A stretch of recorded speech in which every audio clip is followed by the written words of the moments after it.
జ్ఞానయోగము జీవుడు అనే టాపిక్ ఈరోజు శ్రీ అనుభవానంద స్వామి వారు మనకు చెప్తారు. దాన్ని మనం శ్రద్ధగా ఆకలింపు చేసుకుందాం.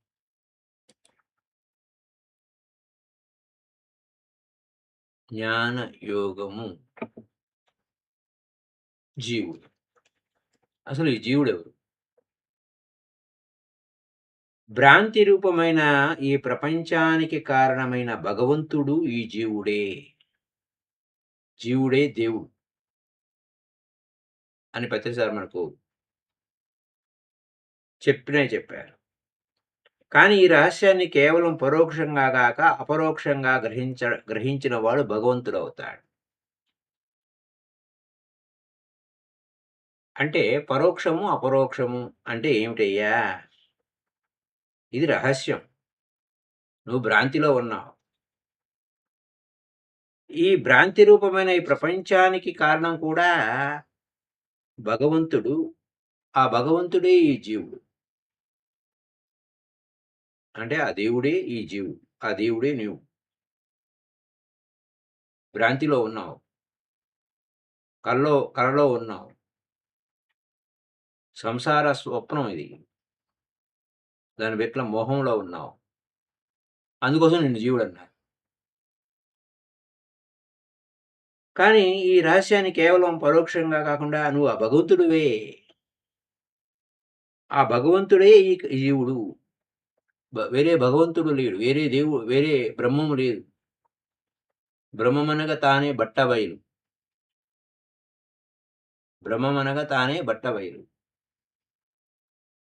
వేరే భగవంతుడు లేడు.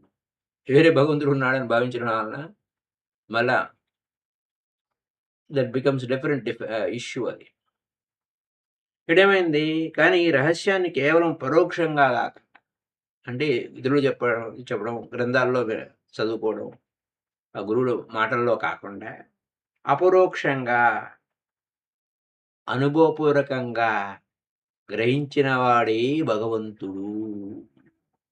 అనుభవపూర్వకంగా గ్రహించేవాడే భగవంతుడు.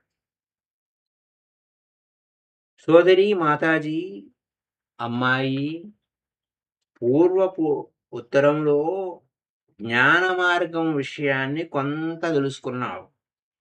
సృష్టి అంతా అంటే ఈ లోకమంతా భ్రాంతేనని, ఆ భ్రాంతికి కారణం అధిష్టానమే బ్రహ్మమని, కానీ ఆ భ్రాంతిలో ఉండి ఈ సంసారాన్ని అనుభవిస్తున్నంత కాలం బ్రహ్మమే జీవుడనబడతాడు. మరలా ఎప్పుడైతే ఆ అజ్ఞానాన్ని పోగొట్టుకుంటాడో ఈ జీవుడే బ్రహ్మమవుతాడని విన్నావు. అయితే ఇలా కావడం మాత్రం వికారం కాదా? అంటే బ్రహ్మము జీవుడు కావడం మార్పు చెందడం కాదా అనే ప్రశ్న ఉంది. కానీ ఇది వికారం కానే కాదు. తాడు తాడును చూసి సర్పమని భావించావు రజ్జు సర్ప భ్రాంతిలో. ఆ తాడు అసలు ఏ కొంచెమైనా మారిందా? పామైపోయిందా? అలాగే మన స్వప్నం వచ్చింది. కల వచ్చింది. ఆ కలలో పడి కాలు విరిగినట్లు కని కనిపించింది. ఏడ్చాము. కానీ అసలు నిద్రపోతున్నప్పుడు స్వప్నం ఉంది అంటే ఆ కలలోనే మనకు కాలు, చెయ్యి విరగడం, ఏడవడం జరిగిందా? అలాగే ఎన్ని రకాల భ్రాంతిలు పొందుతున్నా కూడా బ్రహ్మము జీవుడు కానే కాడు. బ్రహ్మము జీవుడు కానే కాడు. అంటే జీవుడని పేరు వేరుగా పెట్టాం కానీ అసలు భేదమే లేదు. జీవుడే దేవుడు. భేదం లేదు. దీనికి మరొక మంచి దృష్టాంతం చెబుతాను విను. ఒక రాజుగారింట్లో దొంగలు పడి రాజుగారి పసిబిడ్డను దొంగిలించారు. రాజు వెతికించాడు కానీ దొరకలేదు.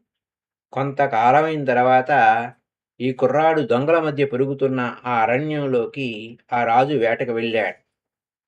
అనుకో అనుకోనట్లుగా ఈ దొంగల గూడానికి అంటే అనుకోకుండా ఆ దొంగల గూడానికి వెళ్ళాడు.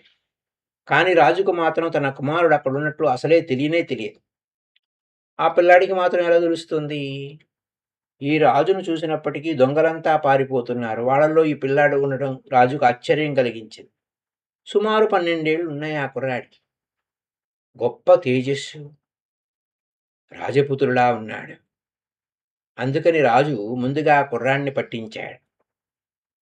ఆ అబ్బాయిని ఎంత ప్రశ్నించినా ఆ గుడుంలో ఇద్దరు దంపతులే తల్లిదండ్రులన్నాడు. చూడటానికి రాచబిడ్డడు. రాజు దంపతుల్ని పిలిచి ప్రశ్నించాడు. అసలు వృత్తాంతమంతా విన్నాడు. అప్పుడు తెలిసింది రాజుకి. ఆ అబ్బాయికి తన కొడుకే అని. ఆ అబ్బాయి తన కొడుకే అని. వెంటనే కౌగిలించుకున్నాడు పిల్లాడిని. ఆ పిల్లవాడు భయంతో ఆ దొంగల్లోకి పారిపోయాడు. ఎందుకని? పాపం ఆ రాజు తన తండ్రి అని తెలియదు. దొంగలు కూడా బాగా నచ్చచెప్పిన తర్వాత గ్రహించాడు నేను రాజపుత్రుడినే అని. ఒక్క కేకతో ఆనందంతో రాజు ఒడిలో ఉరికాడు. ఈ కథలో ఆ బిడ్డ దొంగల మధ్య ఉన్నంత మాత్రాన దొంగయ్యాడా? రాచబిడ్డ కాకపోయాడా? ఆ రాజు చెప్పినంత మాత్రం చేత ఆ పిల్లవాడు కొత్తగా క్షత్రియుడిగా మారాడా? ఎప్పుడూ ఆ బాలుడు రాజా బిడ్డడే. కానీ మొదట్లో తెలియకపోవడం చేత దొంగని అని అనుకున్నాడు. ఆ అనుకోవడంతో ఆ భాష, ఆచారాలు అన్నీ వచ్చేసాయి. ఎప్పుడైతే తానే రాజకుమారుడని తెలిసిందో ఆనందం పొందాడు. అలాగే ఈ బ్రహ్మం అనబడే ఆత్మయే మాయ అనే అజ్ఞానం చేత నేను జీవుడిని, నేను మగవాడిని, నేను బ్రాహ్మణుడిని, నేను డబ్బు గలవాడినని, ఇంకా ఇలాంటి అనేక భ్రాంతులలో పడతాడు. కానీ అసలు వాడు కేవలం ఆత్మయే. ప్రస్తుతం ఆ అజ్ఞాన దశలో జీవుడునని, ఇంకా ఇతర విధాలు అనుకున్నంత మాత్రాన అతని వస్తుత్వంలో మార్పు లేదుగా. అలాగే చూసుకో. కుశలవుల చరిత్ర చూడు. రాముడు గుర్తుపట్టలేదు. కుశలవులు కూడా గుర్తుపట్టలేదు. వీళ్ళు తెలుసుకోనంత మాత్రం చేత రాముడు తండ్రి కాడా? కుశలవులకు బిడ్డలు కారా? అజ్ఞానంలో కాదనుకుంటాం. జ్ఞానంలో అవుననుకుంటాం. అలా అయినా ఒకప్పుడు అయింది లేదు. మరొకప్పుడు లేనిది లేదు. కానిది లేదు. ఇది ఈ అద్వైతవాదం యొక్క రహస్యం.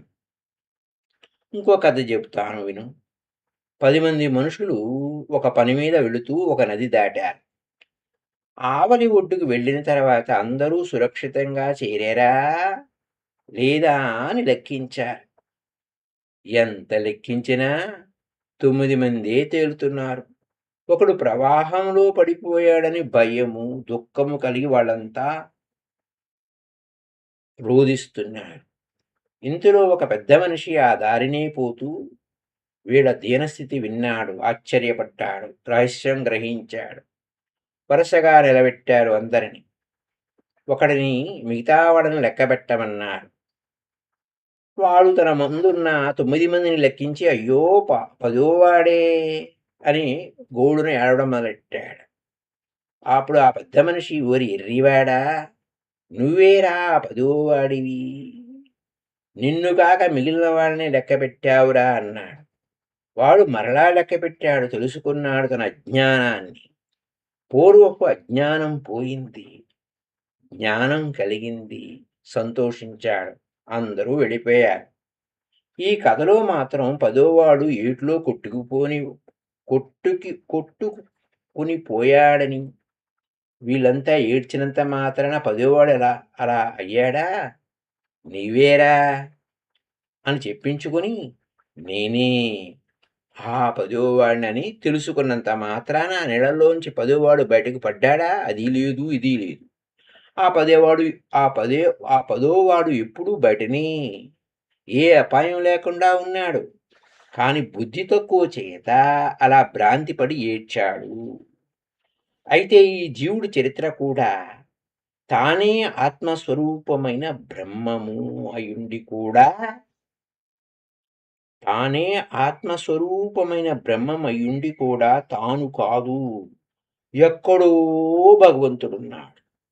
నేను అజ్ఞానిని. సుఖదుఖాలలో మునిగి ఏడుస్తున్న మూఢుడిని అనే విధంగా అనే భావాలు పెట్టుకుని సంకుచితుడులా దుఃఖిస్తూ ఉంటాడు.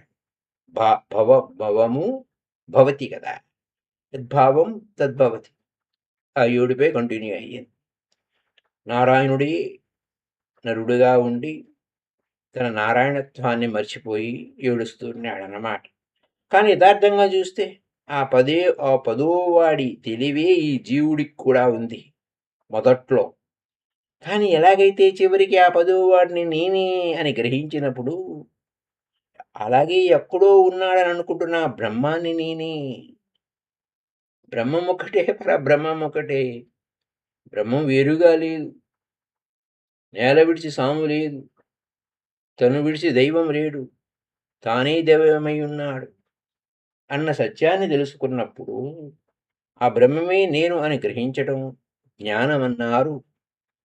ద్వైత జ్ఞానం. అంటే నేను బ్రహ్మమును అని గ్రహించుట జ్ఞానము అన్నారు. దాన్ని అహం బ్రహ్మాస్మి అని శాస్త్రాలు చెప్పారు. ఇలా తెలుసుకుంటే అద్వైత సిద్ధి కలిగిందంటారు. ఈ విషయం మరలా తెలుసుకుందాం. అది so thank you very much my dear friends.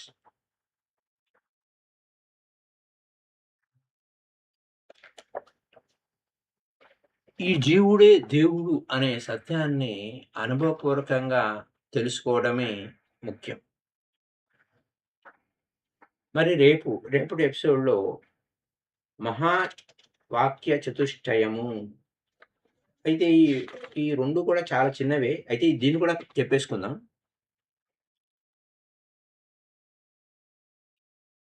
కానీ ఎందుకంటే ఇది జీర్ణం చేసుకొని ఈ యొక్క స్థితిలో మనం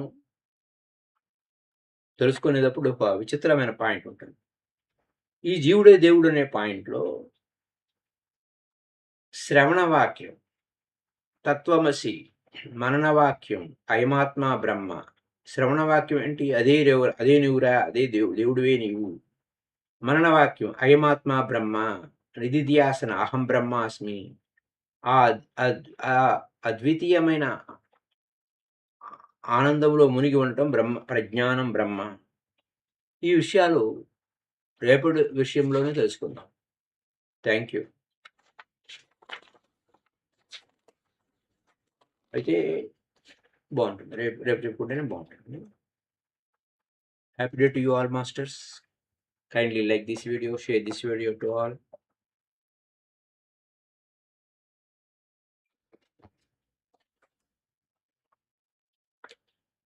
లైక్ చేయండి, షేర్ చేయండి. మీ యొక్క అభిప్రాయాలను కామెంట్స్ రూపంలో తెలియచేయండి. ఈవినింగ్ సమయాల్లో స్వాధ్యాయం ఛానల్‌లో మనకు బ్రహ్మస్పర్శిని భగవద్గీత, నిన్న బ్రహ్మస్పర్శిని భగవద్గీత శ్వాస మీద ధ్యాస, ధ్యాన స్థితిలో ఉండేటువంటి యొక్క స్థితప్రజ్ఞుల యొక్క లక్షణాలు, ధ్యాన స్థితికి ఎలా మనం ధ్యానంలో ఉన్నప్పుడు వచ్చేటువంటి అనుభవ స్థితికి ఎలా మారింది అనే పాయింట్లు నిన్న విస్తారంగా చెప్పుకున్నాం. ఎవరైనా మిస్ అయితే దయచేసి ఫాలో కండి. Thank you masters.